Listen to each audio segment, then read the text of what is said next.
Coaches, this is Rick from The Art of Tennis. Welcome to episode 32. Systems run businesses and people run systems. These are the words of Michael Gerber, who wrote the book The E-Myth Revisited back a few years ago. I don't know when, in the 90s.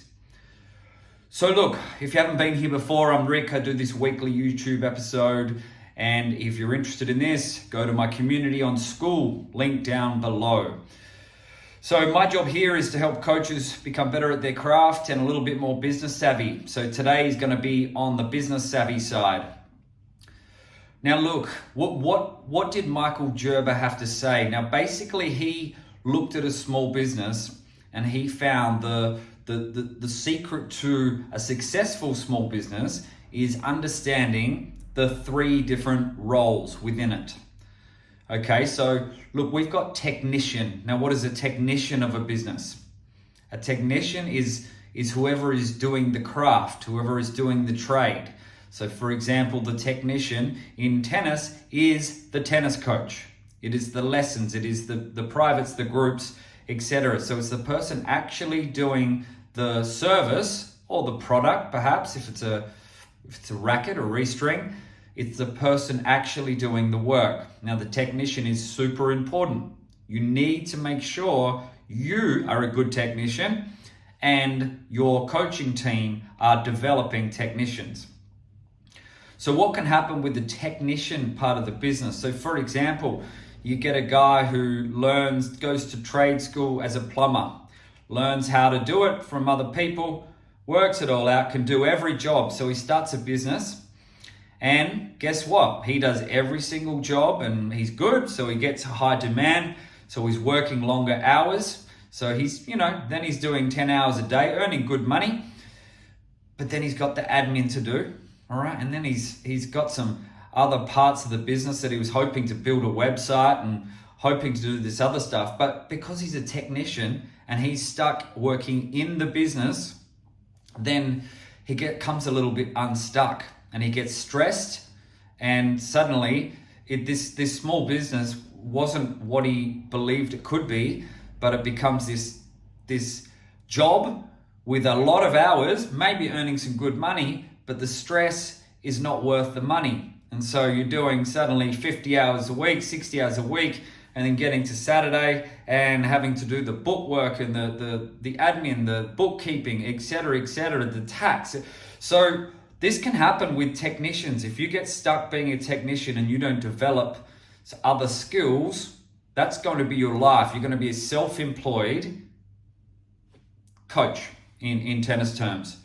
Now, there's nothing wrong with that. There are some self-employed coaches who do very, very well. But you need to think, is this what I'm looking for? Is this the type of business I want to create? Am I wanting to create a business where it's just me? And everyone wants me, and that's all great, and I do a lot of hours on court. I think this can work in a short term. All right, if you're in your 20s and you want to just pump it and do a ton of hours, earn your good hourly rate, then this might be an okay strategy.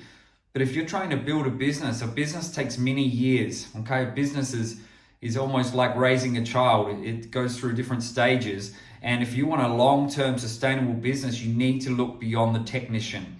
So this is the technician that Michael Gerber talks about, the first role of the business. All right, so they love being on court. Now, who's next? Well, you need someone to manage this. So the manager is what Michael Gerber talks about next. Now, the manager, okay, so they are the organizer, all right? They are communicating with people, making it all happen. So that the ultimate manager is there, is visible, and is helping to make sure the clients coming in are going to the right spots, the kids are in the right group, and the parents have been gotten back to with a text or a phone call, and the payments have been made, and the coaches have got their little schedule, the court bookings are done, etc., right? So you get the idea. They are the operations manager. All right, in a tennis business, you're an operations manager. So why do we need to develop these skills? Because if you're going from beyond technician and you're going to the manager stage, you need to develop a whole different set of skills. You're not on court, you're not teaching topspin cross courts, okay? Suddenly you're dealing with hiring staff, perhaps. You're dealing with some software that you haven't used before and learning how to use software. You've got emails, you've got phone calls. Okay, you've got a lot going on when it comes time to managing the business. Now, very important to have these skills, because if a business is not organized, it's catastrophic, because people make an inquiry, no one gets back to them, suddenly they're gone somewhere else. I never heard back from them. All right, or they come in, a payment gets made, but the payment wasn't recorded, and they've been invoiced again and again on a system that goes on and on. So we don't want this. Okay, we don't want to be failing from the manager side. So very important. You go into a store. Let's say you go into McDonald's, and I'm going to talk about McDonald's for a reason. But you go into McDonald's, and you have these technicians. The technicians are making the food for you, serving the food for you, also technicians.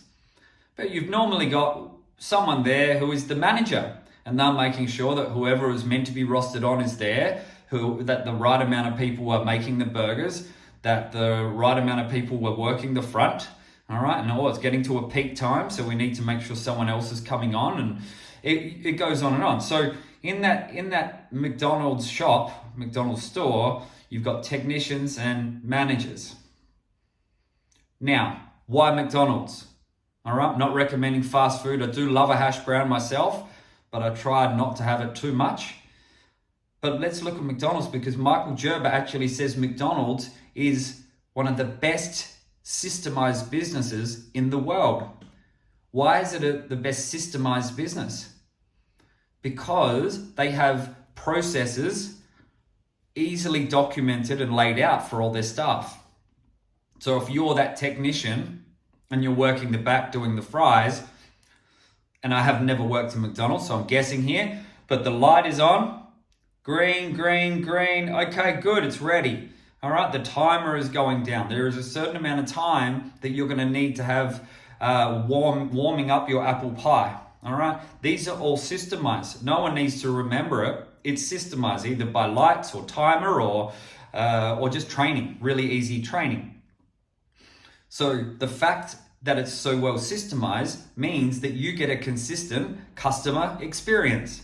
So you get a consistent experience when you go to the desk, and you get a consistent experience when you eat your Big Mac and your fries. All right, and that's what people like. People come back because they want the consistency. They want to know that what they got last time and they had a good experience is going to be the same. So that's what McDonald's does a great job systemizing their business. And this is really important. So as coach, the first step to go from technician to manager is to create these processes. Now for me, I'm really not a naturally great manager. I don't like phone calls, okay, unless it's from an old friend or my family. I don't really like phone calls. I don't like being overwhelmed with non-stop communication. I don't particularly like organizing things and getting things all lined up. I know it's super important, and I make sure my business does a good job, but it's definitely not my strength. I'm more, I like coaching, and I'm also a little bit on the creative side. So normally creative people are not so naturally organized, okay, and do not have the ducks perfectly lined up in a row. But I did create systems for my business. So everything that needed to be done, if you get a restring that comes in, okay, restring slip, goes on rack, okay, document what gets put into the thing, put it into a spreadsheet, all right, customer invoiced, goes on the customer rack. Now it's just one example, but there's going to be systems for everything. Every enrollment is going to have a system. And if you're clever, those systems get away from relying on just people and processes and actually go towards software processes. So then it becomes automated. So the best systems are not going to always be write this down, write that down. Okay, that can work. You can have a system operating out of a shoebox and do a good job if you're nice and organized. But using software, you can make all this hum a lot easier. All right, so systems run businesses and people run systems. So now we've talked about the technician, we've talked about the manager. So from a tennis coach point of view, if you are a club coach and you have a contract to run a club, then you are the manager from the start. You're also the technician. So you need to learn both skills. Doing the work, organizing all the work and the clients. Okay, and meeting all the guidelines of running a business. All right, so very important. So now let's look at the third one, which is the most important one of making a small business expand, scale, and making it survive. Because a small business that stays the same, then sometimes if it doesn't innovate at all, then it might lose its popularity a little bit, right? So the third one is the entrepreneur, okay? Super important, the entrepreneur. So what does the entrepreneur do? Okay, so entrepreneur is more a visionary, all right? They have an idea a minute, okay? Lots of ideas. Now, the entrepreneur with no action is just annoying, okay? Ask my wife, all right? Just this idea, what about this idea? What about this idea? Okay, unfortunately, that is part of my personality. It's the best and worst trait, all right? Having all these ideas, all right? But if you don't action any ideas, then they are just ideas. Okay, so, but the entrepreneur, they're going to create new programs. They're going to introduce a completely different stream of program or lesson or product or partnership or sponsorship that the manager is too busy dealing with the now and the technician is busy doing their thing, okay, delivering the product or service. So the entrepreneur, absolutely essential, because they're looking at it and going, okay, this is what's going on, maybe looking at the last year or two, and then going, where do we want to go in the next 3 to 5 years? All right, or even 10 years. For me, I try to think as long-term as possible. And it's like, okay, for this to work, I feel like we might be getting, a lot of parents involved in the program through the kids. So let's look at doing some cardio tennis classes after school drop-off. Let's look at doing some cardio tennis. Maybe we could find a sponsor from a local coffee shop to provide a free coffee with every cardio tennis session. So you're getting them in and going. Now these are, again, just ideas that I'm making up on the spot, but it gives you an idea of what the entrepreneur should be doing. Okay, so they're growing the brand. That's what got me interested in what a brand is, was learning about this, learning about how people perceive your business, okay? And if you've got good management and good technicians, then you're nice and consistent. So you have a consistent brand, but you need to be able to take that brand and fertilize it, right? So people, a more broader range of people know about it, and a broader range of potential products and services you can introduce. And like I said, partnerships and different ideas, okay? Over the years in my tennis academy, apart from our normal groups, private squads, adults, which pretty much everyone does, we've had English language schools get involved with our tennis, okay? We have done, we've got grants from the government to run lessons for those less fortunate, okay? We've done school sessions, which many of you would have done.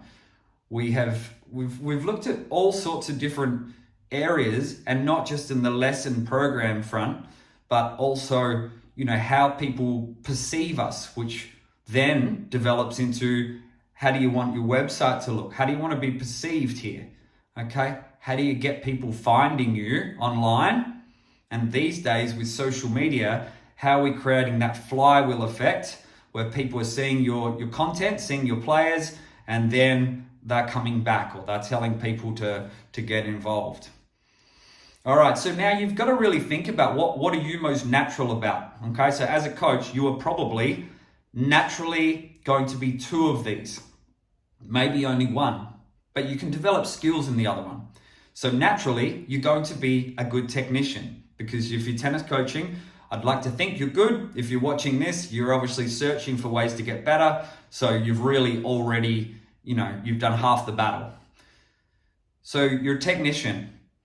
Maybe you're a manager, all right? Do you like to be organized? Do you like to be on top of things, making sure that, all right, ducks are lined up in a row, let's go, the afternoon's ready, you're on this court, you're on that court, new balls are ready, let's go. Okay, might be the manager, all right, a little bit more, you might have to input a bit of data, fiddle around, but you get that. I know people who are naturally this way, they get a real satisfied feeling from getting it all sorted and being on top of things, all right? Now, you might be that personality type. Now, you may be more entrepreneurial. You might like the ideas, the big picture, the vision, we want to be the Bollettieri Academy of Australia, okay? Or we want to be the best development program for under 13s in the country. Or we want to be known as the strongest junior club program in Western Australia, which was one of our goals. So the entrepreneur needs to come in with sometimes outside the box thinking, all right? Not always the same old, it might be different. So to be entrepreneurial, you like to cross-pollinate ideas. So you might get, for me, I found a lot of ideas from swimming that I could relate to tennis. I mean, swimming lessons and programs. Martial arts, on how you can relate that to the journey of tennis. And these little ideas, once they are integrated into the business, then that builds your brand and you're going to get people interested. It's going to become a sticky brand, as they say. So maybe you're naturally that way. All right, if you're entrepreneurial, okay, you love making ideas come to life. Not that many people are entrepreneurial. I would say more people are closer to manager than entrepreneurial. So what can you do if you're not entrepreneurial? Well, if you're not entrepreneurial, then you might need to get someone from outside to consult on your business to get a different point of view. So you might get a strategy consultant to do some business planning and brainstorming to try to influence what you're doing, because you might be stuck in a bit of a rut where you're doing the same old thing and you don't know what to do. So in that situation, or you might have a mentor, someone who's successful at business, probably started their own company, and they can help you with different ideas. They don't need to be tennis people to help you. So that's what you do if you're not naturally entrepreneurial. If you're not naturally a manager, like me, I started the business knowing that I was not a natural manager. And it worried me actually, because I get overwhelmed by these details of paperwork and just details. For me, I want to be head in the clouds, thinking about those ideas, and then taking that and then delivering it in my role as coach and, coach education, helping my coaching team.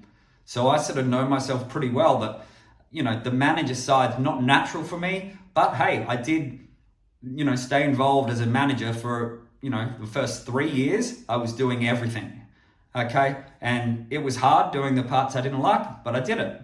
Okay, now over time, I created a manager who managed our junior competitions and junior club. And then I had an operations manager for a while who did, both office and our competition side. At the moment, I have a competitions manager, part-time role, and I have an office manager, part-time role, who I work with, and they report to me and we meet weekly. And that means I'm getting this management at a really good level, and I'm able to still add my entrepreneurial spirit to that, and we can all be good technicians. So that's pretty much the summary, and this book really outlines these roles. And for me, it was a real paradigm shift on how I saw small business and how something like McDonald's, which started as an idea, and then they created all these systems, and then they created a really good brand, and then they rolled it out across the whole world, okay? So that's a successful business. So what you've got to really think about is create your business like it's a franchise. So McDonald's is a franchise, Boost Juice franchise, Subway franchise, and notice how good the franchises systemize their business to get that consistent experience. So then think about, all right, if yours was a franchise and you were going to roll out, all right, Dave's Tennis Academy, not a great name, Dave, but let's just call Dave's Tennis Academy. If you're going to roll out Dave's Tennis Academy across the whole world, what would you do to set that business up, to set its structure up? Okay, what systems would you need? What would the brand look like? And you know, who are you targeting, etc. So that's really important.